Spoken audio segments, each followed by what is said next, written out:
Cada petición en el Padre Nuestro contiene todo un tratado de espiritualidad sana y sanadora. Y ahora llegamos a la quinta petición.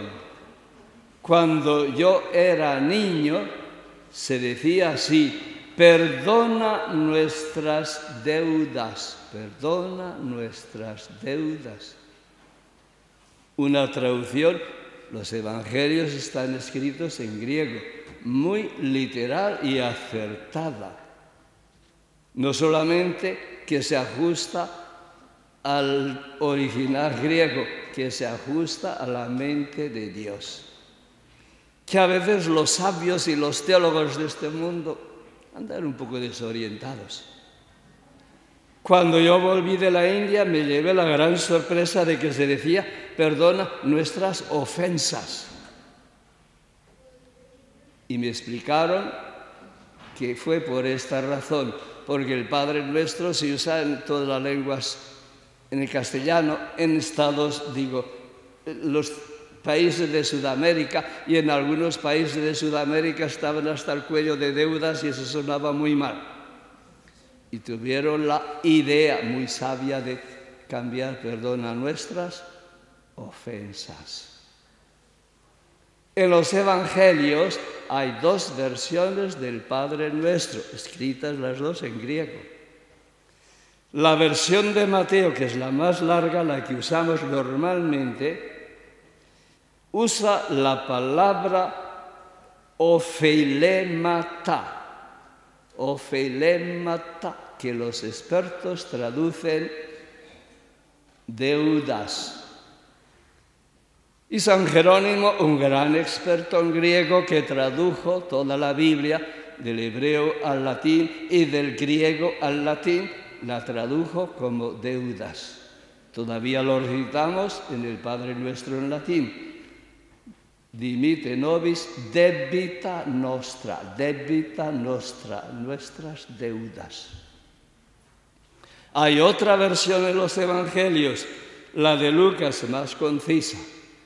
Y Lucas dice: perdona nuestros pecados, tas amartías, nuestros pecados. Y esta versión de Lucas las comentaremos mañana, pero hoy nos centramos en la primera, en la de Mateo. Y teniendo en cuenta el sentido de los evangelios, hay que cuestionar esa traducción castellana que ahora usamos: perdona nuestras ofensas.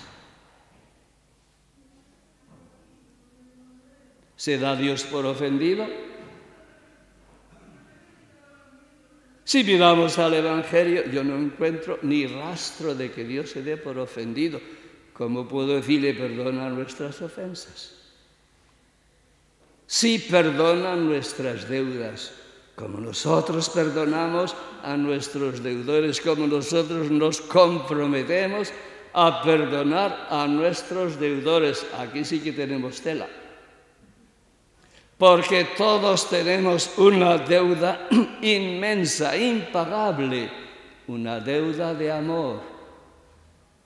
Y si Dios no nos perdona, estamos en bancarrota para toda la eternidad. Perdona nuestras deudas y yo me comprometo a perdonar a otros. Sin duda, todas las almas despiertas a los valores espirituales han pensado mucho en esta realidad, que tenemos una deuda infinita. Recibimos un amor infinito de nuestro Padre Dios, un amor inmenso de nuestros padres, familiares y otras personas. ¿Cómo podemos pagar eso? Es imposible. Perdona nuestras deudas y Dios nos perdona. Las personas sensitivas al mundo del espíritu tenemos que reconocer como San Pablo: todos pecaron y están privados de la gloria de Dios. Esta frase tiene un sentido muy profundo. Todos pecaron, lo sabemos por experiencia. Como consecuencia del pecado que nos aplasta, quedan lejos, muy lejos de la gloria de Dios. La gloria de Dios nos recuerda cuando el pueblo de Israel caminaba en el desierto, sabían dónde estaba Dios, cómo les miraba por aquella nube luminosa de noche. A eso se llama la gloria de Dios. ¿Qué significa? Quedan privados de la gloria de Dios, que estamos infinitamente distantes de la gloria de Dios. Puede subir, pero la distancia entre la pobre criatura pecadora y Dios es infinita. Las religiones han nacido religiones de la mente humana, de la generosidad, de la bondad humana. ¿Qué son? Yo les llamo esfuerzos por construir ascensores. Con la ayuda de tantas prácticas y sacrificios me voy elevando, y a ver si por fin llego hasta el cielo. Por mucho que suba con estos ascensores, la distancia permanece infinita. Algunas religiones orientales muy sabiamente han diseñado la teoría de la reencarnación. No es para reírse, es algo muy sensato. Precisamente porque Dios es bueno y misericordioso. Yo me paso aquí 80 años o 120 tratando de purificarme, de limpiarme de mis pecados, de desapegarme, y al fin de la vida estoy muy lejos de Dios. No estoy preparado para encontrarme con Dios. Y Dios, tan bueno y generoso, me da otra oportunidad. Y me dará 1000 oportunidades y 1.000.000 de oportunidades, a ver si por fin me encuentro despegado de todo, totalmente espiritualizado, y puedo fusionarme con Dios. Ese es el sentido de la reencarnación, algo muy sensato para quien no conoce el plan de Dios como conocemos en el cristianismo. Dios, en su esta frase de Pablo, todos pecaron y están privados de la gloria de Dios, están muy lejos de la gloria de Dios. Y continúa, ahora son justificados por la sangre de Cristo. Con una encarnación, Dios ha hecho innecesarias todas las reencarnaciones. Por la encarnación de su Hijo. La distancia entre el hombre y Dios infinita, por mucho que subamos nunca llegamos. Pero es que ahora Dios ha decidido en su misericordia infinita descender a nosotros. Eso es la encarnación del Hijo de Dios, que viene a nuestro nivel y se encuentra con nosotros. Que por eso Zaqueo, para ver a Jesús, se subió al árbol, y cuando Jesús se acercó le dijo: baja, que yo estoy aquí. Aquí a nuestro nivel está Dios. Y por muy miserable que te veas y muy hundido en la miseria, ahí está Jesús. No tienes que mirar arriba. Mira dentro de tu corazón. Ahí está Jesús. Cuando el Hijo de Dios se encarnó de María Virgen, se encarnó en todo ser humano. Está presente en todo ser humano, hasta en el más desalmado. Tanto es así que si has hecho un favor a un criminal en la cárcel, algún día Jesús te dirá: a mí me lo hiciste. ¿Cómo se explica? Que Jesús está presente. Y ahí está nuestra salvación. Que cuando el Padre mira aquí no ve un montón de pecadores, ante todo que ve a su Hijo presente encarnado en todos los pecadores. No necesitamos ascensores para el cielo. El cielo ha descendido a nosotros. No necesitamos reencarnarnos una y mil veces y luchando y haciendo penitencias. ¿Dios nos salva del pecado? Aquí está la fe cristiana que manifiesta la sabiduría infinita misericordia de Dios que ha descendido a nosotros. La carta a los Hebreos se expresa así: si la sangre de los machos cabríos santifica y devuelve la pureza externa, ¿cuánto más la sangre de Cristo, que en virtud del Espíritu Eterno se ha ofrecido a Dios como sacrificio sin mancha, purificará nuestra conciencia de las obras muertas para el Dios vivo?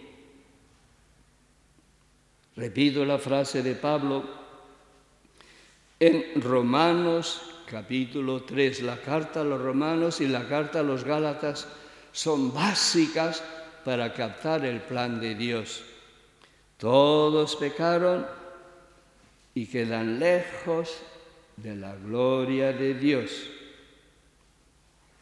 Pero ahora son justificados gratuitamente, sin mérito alguno, gratuitamente por su gracia, mediante la redención realizada en Cristo Jesús, a quien Dios ha puesto, el Padre ha puesto, para que mediante la fe se obtenga por su sangre el perdón de los pecados. Por la fe yo me adhiero a Cristo. Él borra mis pecados. Dios es justo y justifica al que tiene fe en Cristo Jesús. Palabras inspiradas por el Espíritu Santo a San Pablo y a través de Pablo a nosotros.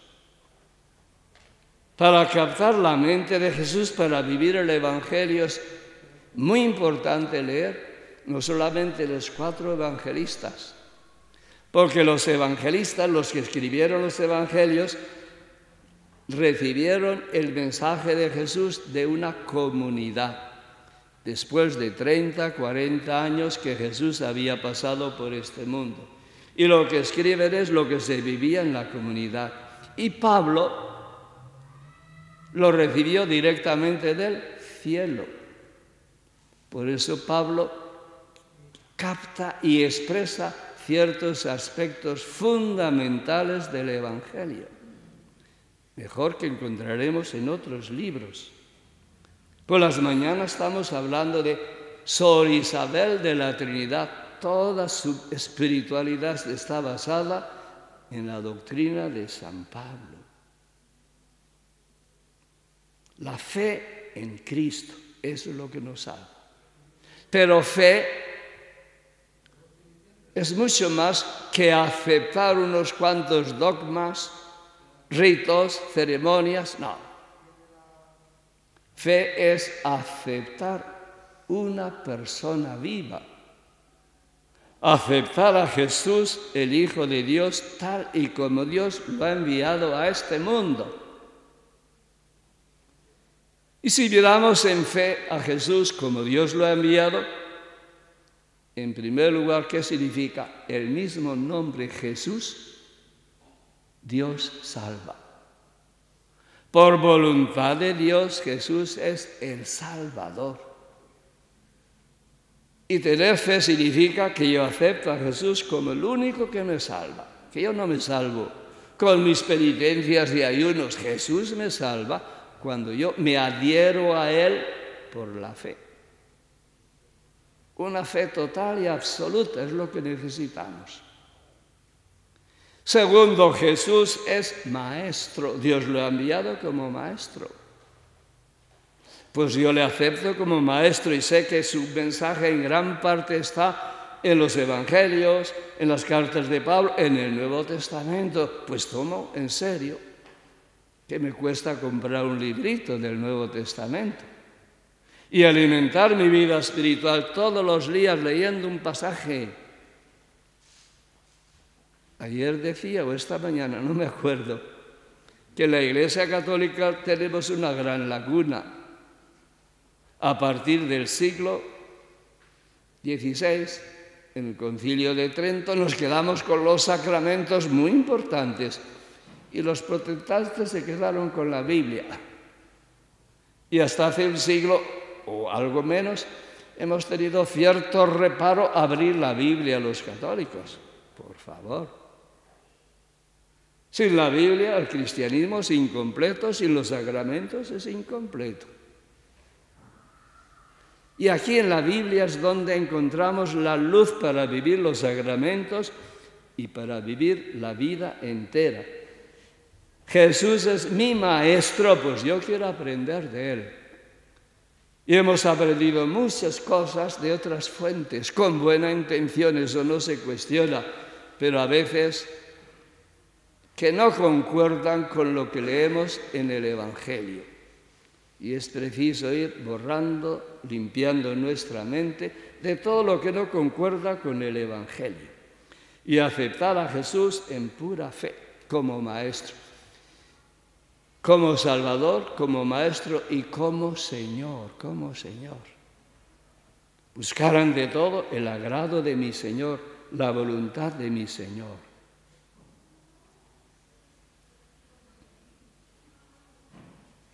San Pablo escribe, cuando uno está en Cristo Jesús, es una criatura nueva. Pasó lo viejo, todo es nuevo. Y todo viene de Dios, que nos reconcilió con Él por medio de su Hijo. Pues Dios, por medio de Cristo, está reconciliando el mundo, no teniendo en cuenta sus pecados. Y continúa algo sorprendente. Al que no tenía pecado, ¿quién es ese que no tenía pecado? Cristo. Dios le hizo pecado. Que por eso Jesús fue al infierno. En Getsemaní Jesús se sintió rechazado por Dios porque se identificó con el pecado. Con el tuyo, el mío y el de todo el mundo. Y Jesús se sintió rechazado por Dios, que eso es el infierno. Cuando decimos Jesús descendió a los infiernos, eso no es el infierno, es el Sheol, el lugar donde creían los hebreos que los que habían muerto, como las puertas del cielo estaban cerradas, estaban esperando al Salvador. Allí estaba Adán y todos los antepasados. Pero en la pasión, sobre todo en Getsemaní, Jesús se sintió rechazado de Dios. Y eso es el infierno. Y sintió el horror del infierno. Y ahora, desde el infierno surgió un acto de amor a Dios. Y eso es lo que destruyó el poder del infierno y del pecado. Al que no tenía pecado, Dios lo hizo pecado. Y ahora, desde el infierno, el pecado, Cristo ama a Dios y obedece a Dios y dice, hágase tu voluntad, no la mía. Y el mundo se ha salvado por ese acto que tanto le costó a Cristo Jesús.